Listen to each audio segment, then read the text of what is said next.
Hello bachcho, let's read the question first. So the question says identify the curve represented by the following equations. X square plus 4xy plus 4y square minus 3x is equal to 6. So सबसे पहले हम यहाँ पे की concept समझेंगे. That is a general form of a conic section. Equation is ax square plus 2hxy. ठीक है, ये general form है किसी भी conic section का. Plus by square plus 2gx plus 2fy plus C is equal to 0. So यहाँ पे हमारे पास कंडीशन है delta is equal to A B C plus 2f g h minus A F square minus B G sorry A G B G square minus C H square. If delta is not equal to 0 and h square is equal to ab, then the equation represent a parabola.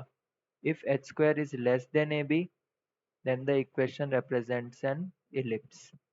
And if h square is greater than ab, then the equation represent a hyperbola. और एक और condition आ जाती है कि if the value of delta is 0, then the equation is of circle. ठीक है, सो यहाँ पे हमारे पास इक्वेशन क्या है? X square plus 4xy plus 4y square minus 3x, 6 को इधर ले आते हैं, so minus 6 is equal to 0. So अगर हम इसको जनरल फॉर्म के साथ कंपेयर करें, सो हमें a मिलेगा 1, 2h is equal to 4, so h is equal to 2, b is equal to 4, g is equal 2g is equal to minus 3, सो g is equal to minus 3/2,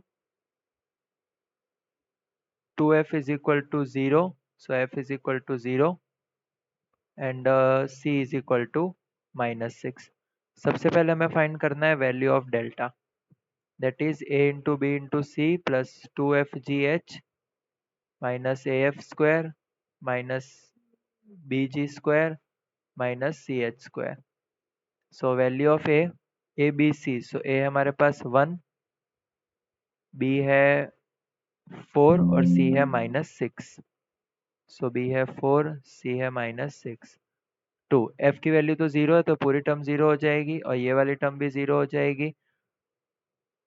ठीक है, सो यहाँ पे हमारे पास है B G square minus B G square. So B है 4 और जी है -3/2. So 4 -3/2 square minus C H square. तो सी हमारे पास -6 और एच है 2, -6 एच स्क्वायर दैट इज 2 का square. So delta is equal to -24. तो ये दोनों टर्म्स तो 0 हो जाएगी, माइनस ये 2 का स्क्वायर 4 हो जाएगा, 4 से 4 कैंसिल, सो +9, सॉरी ठीक है, इसको लिख सकते हैं -9 प्लस 24. ठीक है, 6 4 ज़ा 24 minus minus plus. So delta की वैल्यू आ जाती है -9. So we can say that delta is not equal to 0. अब हम फाइंड करते हैं एच स्क्वायर और A B. So H square, तो एच की वैल्यू कितनी है यहाँ पे 2, दैट इज 2 का स्क्वायर, तो H square is equal to 4. A into B, so A है हमारे पास 1 और बी है 4. So A into B is equal to 4.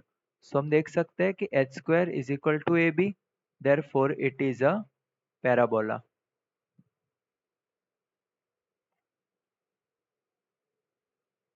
Okay, so we can say that H square is equal to A B, so it is a parabola. So हम यहाँ पे answer लिख सकते हैं the curve represents a parabola. Okay, hope you understood it well. Best of luck.